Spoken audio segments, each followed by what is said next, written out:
இன்றைக்கி நிறைய பேர் எங்கிட்ட கேட்குற கேள்வி என்னென்னா, கமெண்ட்ஸ்லேயே இருக்கட்டும், ஃபோன் மூலமாக இருக்கட்டும், ஐயா உடல் கழிவுகள் வெளியேறதுக்கு ஏதாவது மருத்துவ குறிப்புகள் இருக்கா? இருந்தால் சொல்லுங்கன்னு சொல்கிறீங்க. நம்ம நிறைய மருத்துவ குறிப்புகள் போட்டிருக்கோம். அதே மாதிரி பார்த்திங்கனாக்கா சித்தா, ஆயுர்வேதா, ஹோமியோபதி, யுனானி, அதுக்கப்புறம் பார்த்திங்கன்னா ஹலோபதி, இதெல்லாம் நிறைய மருந்துகள் இருக்குது. அதெல்லாம் நீங்கள் கடைப்பிடிச்சிட்டு வரீங்க. நீங்கள் கேட்குற கேள்வினா, வீட்டிலிருந்தே உடல் கழிவுகளை வெளியேற்ற மாதிரி, ரத்தத்தை தூய்மைப்படுத்துகிற மாதிரி இருக்கான்னு கேட்டுருக்கீங்க. ரொம்ப அருமையான கேள்வி. அதுக்கு நம்ம எடுக்க போகிற காய்கறி பார்த்திங்கன்னா புடலங்காய். இது நாட்டு புடலங்காய் இருந்தாலும் சரி, அதே மாதிரி ஹைப்ரிட் இருந்தாலும் சரி, எது கிடைக்குதோ அதை வாங்கிக்கோங்க. இது 3 வேளை ஜூஸ் குடிக்கணும். அது எப்படின்றத இப்போ பார்க்கலாம் வாங்க. இப்போ இந்த புடலங்காயில் எப்படி ஜூஸ் போடுறதுன்னு பார்க்கலாம். இப்படிப்பட்ட ஒரு புடலங்காய் எடுத்துக்கோங்க. இதை பாதியாக கட் பண்ணிவிட்டேன். இங்கே பாருங்கள், பாதியாக கட் பண்ணிவிட்டேன். சரிங்களா? கட் பண்ணியாச்சு. இப்போ பார்த்தீங்கன்னாக்கா இதை பொடியாக அப்படி நறுக்கலாம்.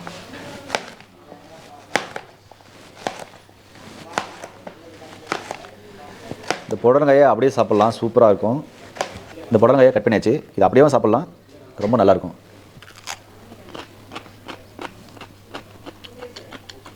அதனுடைய விதையோட சரியோட சூப்பர் டேஸ்ட்டாக இருக்கும்.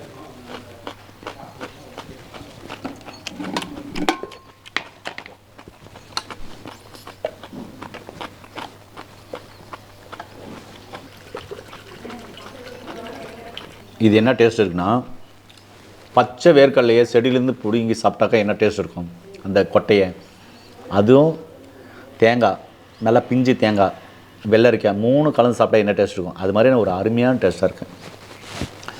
இப்போ இதை நம்ம அரைச்சிக்கலாம். இப்போ இது தேவையான அளவு ஊற்றிக்குவோம், அதிகமாக வேண்டாம்.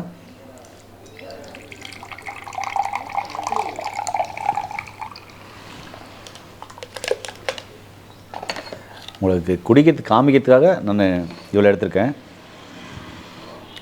சரிங்களா? இவ்வளோ எடுத்தாவே போதும் ஒரு வேளை.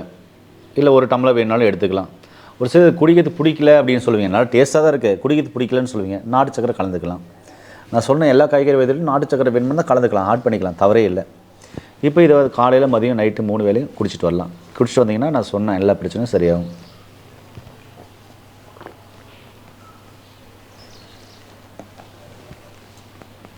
அவ்வளோதாங்க. இப்படி குடிச்சிட்டு வந்தீங்கன்னா நான் சொன்ன எல்லா பிரச்சனையும் சரியாகும். ரத்தம் தூய்மையாகும் போது தான் தோல் வியாதிகளும் குணமாகும். சரிங்களா? இப்படி தான் புடலங்காய் குடிக்கணும். வாங்க இந்த புடலங்காயுடைய வேறு என்னென்ன நன்மைகள் இருக்குன்னு பார்க்கலாம்.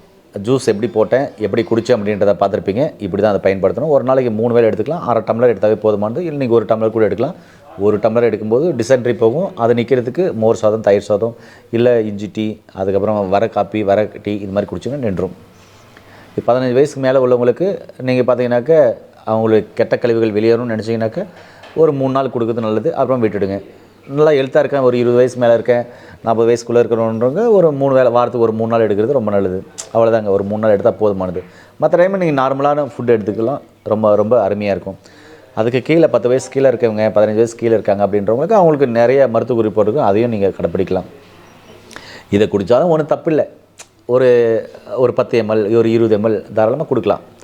இதை கொடுக்க பார்த்தீங்கன்னாக்கா நாக்குலேருந்து ஆசன வாய் வரை இருக்கிற புண்கள் ஃபஸ்ட்டில் ஆறும். அமிலம் ரிஃப்ளெக்ஸ் ஆகாது. அதே மாதிரி வயிற்றில் இருக்கிற புண், குடலில் இருக்கிற புண், ஆசன வாயில் இருக்கிற புண், தொண்டை புண், வாய்ப்புண் ஆறும். உடல் குளிர்ச்சியாகும். உடலில் இருக்கிற பித்தம் தணிஞ்சு உடல் நார்மலாக இருக்கும். லிவரில் இருக்கிற கெட்ட கொழுப்புகள் கரைஞ்சி லிவரில் இருக்கிற டாக்ஸின் வெளியேறும். கிட்னியில் இருக்கிற டாக்ஸின் வெளியேறும். அங்கே இருக்கிற நீர்க்கட்டின்னு சொல்லுவாங்க, அது கரையும். நுரையீரல் சார்ந்த பிரச்சனை சரியாக அங்கே இருந்த கோளைகள், சளிகள் வெளியேறும். அதே மாதிரி பித்தப்பையில் இருக்கிற பிரச்சனைகள் சரியாகி அதுவும் சரிநிலைப்படும். பேங்க்ரியாஸ் நல்லா வேலை செய்ய ஆரம்பிக்கும். நரம்புகள் நல்லா வேலை செய்ய ஆரம்பிக்கும். ரத்தம் தூய்மையாகும். உடலில் இருக்கிற கழிவுகள் எல்லாமே வெளியேறும். கழிவுகள் வரதுக்கான காரணம் என்ன? சாப்பாடு சரியாக சாப்பிடலாம், கழிவுகள் சேரும். வியர்வையே வராமல் சும்மா உட்கார்ந்தால் கழிவுகள் சேரும். வெயிலில் போகாமல் இருந்தால் கழிவுகள் சேரும். திண்டு தூங்கினே இருந்தால் கழிவுகள் சேரும். உழைப்புக்கேற்ற உணவு இல்லைனாலையும், உணவுக்கேற்ற உழைப்பு இல்லைனாலும் கழிவுகள் சேரும். பசி எடுக்காமல் தொண்டை பெரிய சாப்பிட்டாலையும் கழிவுகள் சேரும். ஆசைப்பட்டமே எல்லாமே சாப்பிட்டாலையும் கழிவுகள் சேரும். பசி எடுக்காமல் எல்லாமே சாப்பிட்றதுனாலையும் கழிவுகள் சேரும். பசி எடுத்து சாப்பிடாமல் இருந்தாலையும் கழிவுகள் சேரும். அதாவது தண்ணியை குடிக்க மாட்டாங்க, அப்போ கழிவுகள் சேரும். அதே மாதிரி பார்த்திங்கனாக்கா ஒரு சில ஜங்க் ஃபுட், ஃபாஸ்ட் ஃபுட் அப்படின்னு சொல்லிட்டு சாப்பிட்டே இருப்பாங்க, விதவிதமாக சாப்பிடுவாங்க. அப்படி சாப்பிட்டாலும் கழிவுகள் சேரும். நான்வெஜ் அதிகமாக எடுக்கிறதுனாலும் கழிவுகள் சேரும். பேதிக்கே நான் குடிக்கல அப்படின்னாலும் கழிவுகள் சேரும். இப்படி பல காரணங்களால் பார்த்திங்கனாக்கா உங்களுக்கு கழிவுகள் சேரும்னு சொல்ல வரேன். இந்த கழிவுகள்லாம் வெளியே எடுக்கிறதுக்கு இந்த புடலங்காய் ஜூஸ் ரொம்ப ரொம்ப ஹெல்ப் பண்ணும் உங்களுக்கு. சரிங்களா? இந்த புடலங்காய் ஜூஸ் எப்படி சாப்பிட்லான்னு சொல்லியிருக்கேன், அப்படி நீங்கள் சாப்பிட்டு வாங்க. அதோடு சேர்த்து ரத்தமும் தூய்மையாகணும் அப்படின்னா கொட்டைக்கரந்தை இருக்கு இல்லையா, அதில் நீங்கள் கசாயம் வச்சு கொடுத்தீங்கன்னா ரத்தம் தூய்மையாகும். இல்லைனா இதுதான் பார்த்திங்கன்னா கொட்டைக்கரந்தை தீநீர். இது நாட்டு மருந்துகளில் கிடைக்கும். மருத்துவரின் ஆலோசனைப்படி தான் எடுக்கணும். எவ்வளோ எம்எல் சொல்கிறாங்களோ அவ்வளோ எம்எல் எடுத்துக்கலாம்.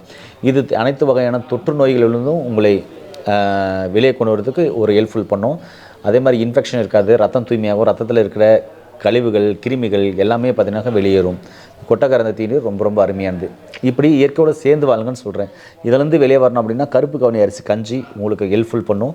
உடலில் இருக்கிற கழிவுகள் வெளியேறும், ரத்த தூய்மையாகும். அதே மாதிரி பெண்களாக இருந்தீங்கன்னா கருப்பு கவுனி எடுத்துக்கலாம், இல்லைனாக்கா கருங்குறவையும் எடுத்துக்கலாம்.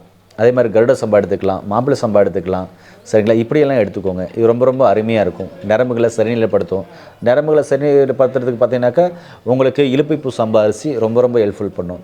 இப்படி இயற்கையான உணவுகளை எடுத்து இயற்கையோடு சேர்ந்து வாழ்ந்து சந்தோஷமாக வாழ்ந்து உங்களுடைய நோய் நொடி இல்லாமல் ஆரோக்கியமாக வாழணும் அப்படின்னு சொன்னால் இப்படிப்பட்ட இயற்கையான உணவுகள் எடுக்கிறது ஆரோக்கியமானதுன்னு சொல்ல வரேங்க. ரொம்ப சிம்பிளுங்க. அவ்வளோதாங்க. ஏங்க வாழ்கிறது ஒரு வாழ்க்கை, அதில் ரொம்ப ஜாலியாக சந்தோஷமாக நிம்மதியாக நோய் நொடி இல்லாமல் வாழுங்க. அவ்வளோதாங்க. மீண்டும் இன்னொரு அருமையான பதிவில் உங்களை அனைவரும் சந்திக்கும் வரை உங்களிடத்திலிருந்து விடைபெறுவது உங்கள் குடும்பத்தில் ஒருவனாக உங்கள் அன்பு சோனா ஹரிதாஸ். நன்றி, வணக்கம்.